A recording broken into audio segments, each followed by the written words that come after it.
I'm going to show you that this is better than a G63, and let's start with the exterior because it looks very cool. We have the car finished in the desert sand manufacture color, which looks absolutely stunning. We also have the manufacture painted bumpers and roof in black, which honestly looks very good. And yeah, it's a G class. What do you think? It looks like a brick, but it looks so cool. They are so cool.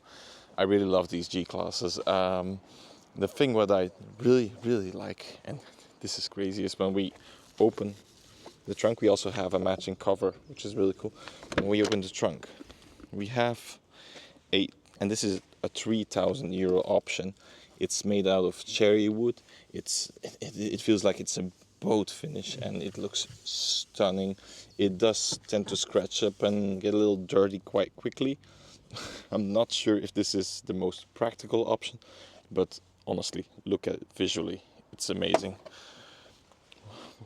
We'll close the trunk and yeah, let's pop in and give it for a drive, and I'll explain to you why this is the best G-Class. So what we have, gotta love these door locks, how well they sound, and especially also the door. If you open it and you really hit it, it sounds really solid, and it's really cool, to be honest. This basically is yeah, it's a love letter to the G class, and we, as you know, last month we've driven the electric G class, and we've said it's probably one of the best G classes that you can buy. But I think this one is even better, and it's not a G63, which a lot of people might not understand me why I'm saying this, but yes, let's start with the facts. We have in front of us the G450D. It's the reworked diesel from the pre-facelift, but now it has a 48-volt mild hybrid system, which works really well. You have the little graph that shows you the power and the charge. And from the engine itself, it produces a healthy 367 horsepower and a massive 750 newton meters of torque. And if that wasn't enough, you're combining that with a 20 horsepower engine, and you're also getting a 200 newton meter electric. So yeah, the electric engine produces 20 horsepower and 200 newton meters extra. So you're getting combined figures of 387 horsepower and a whopping 950 newton meters of torque, and you can really feel it. And the torque, it is available from like 1500 rpm, the max torque of 750. So once you hit the pedal,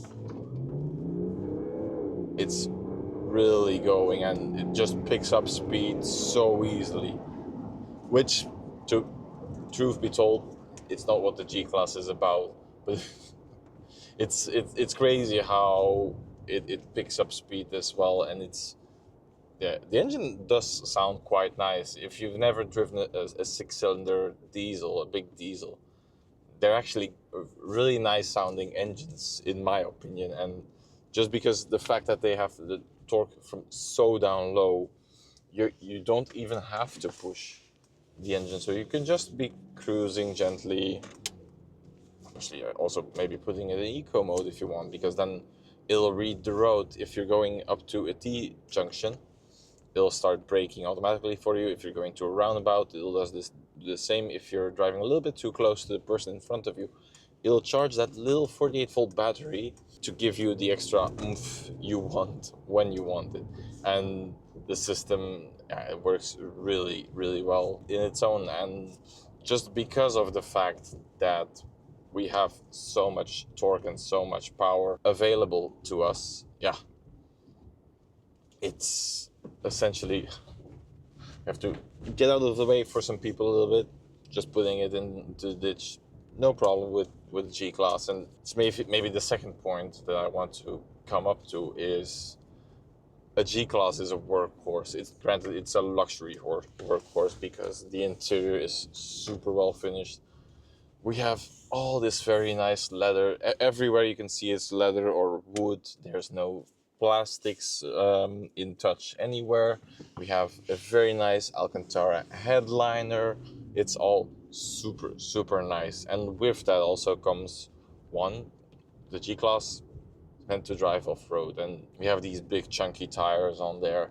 On a lower inch wheel, I think it's about a 20-inch wheel we're driving on right now, 20 or 21.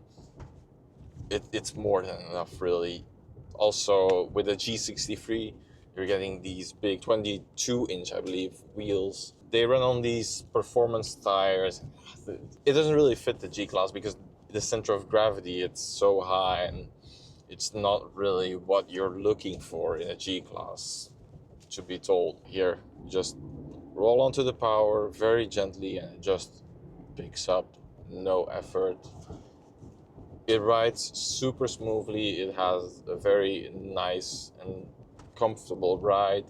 It just floats a little bit over the bumps, and yeah, that's way better than the adaptive suspension that you're getting in a G63.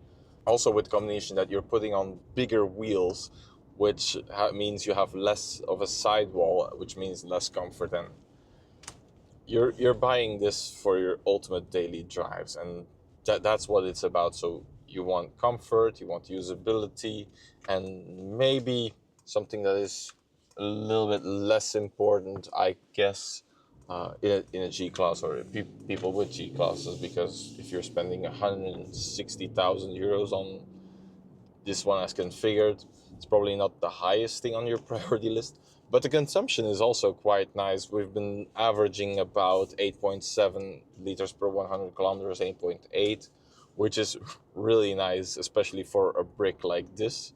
We've been doing a lot of kilometers, and it has a massive 100-liter fuel tank, which means we're getting around 11 to 1200 kilometers from one tank of fuel, which is a big deal.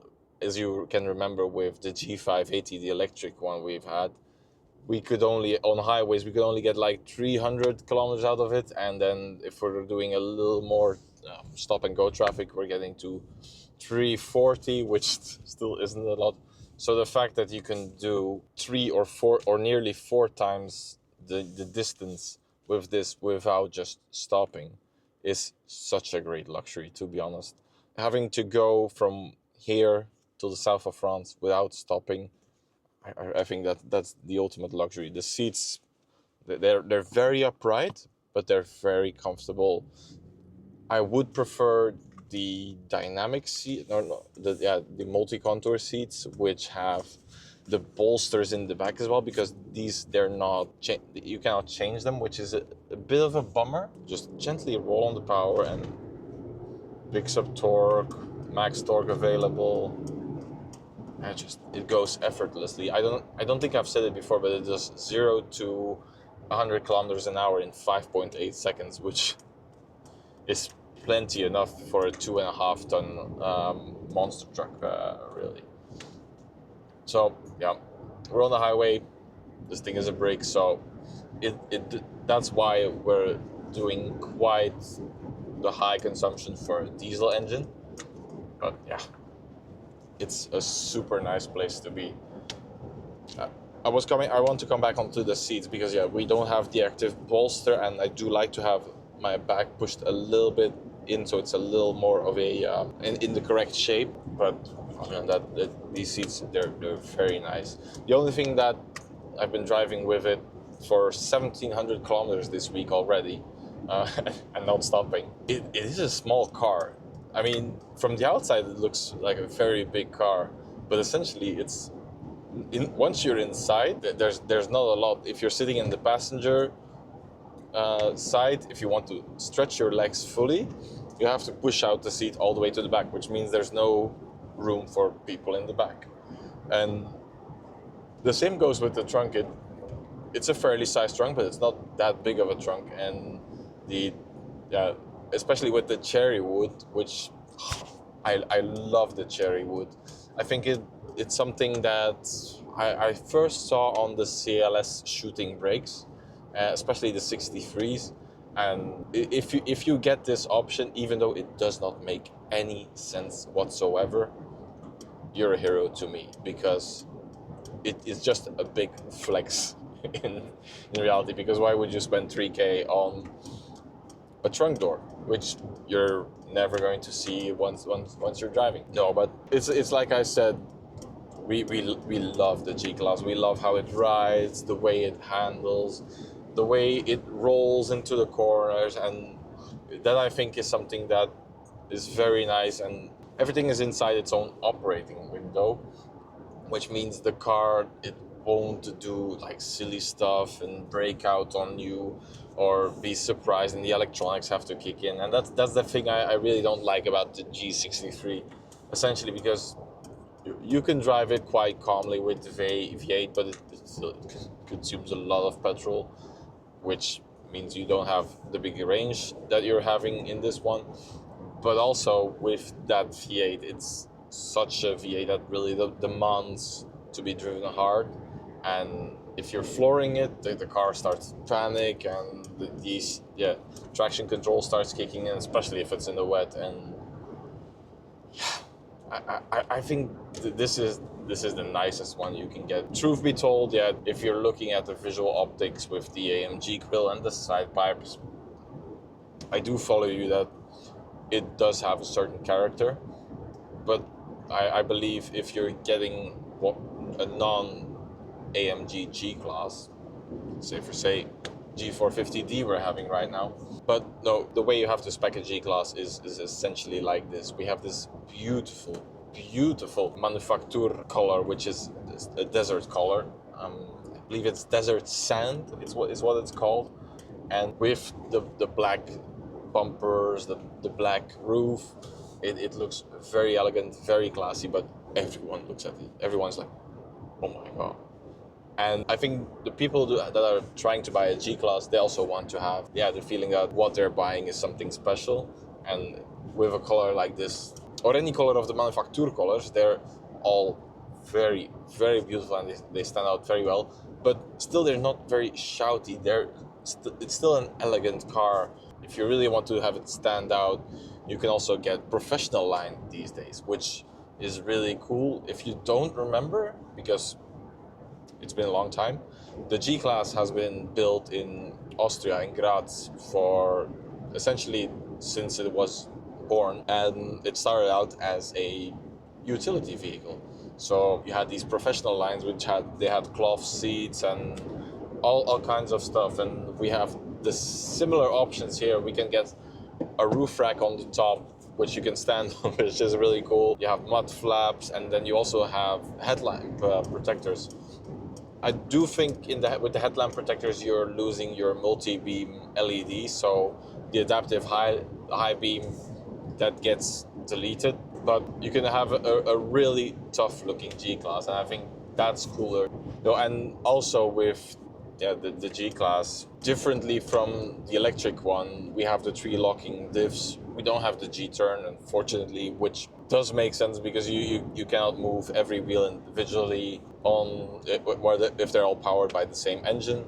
But we still have our 3 locking diffs. We have our low range. We have our off-road cockpit, where you can see how many degrees you're in an angle, anything. You can see your tire pressures.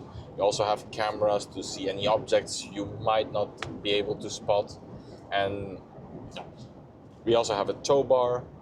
It's everything you want with a G-Class. Everything. I honestly believe that a G63 does not offer anything better.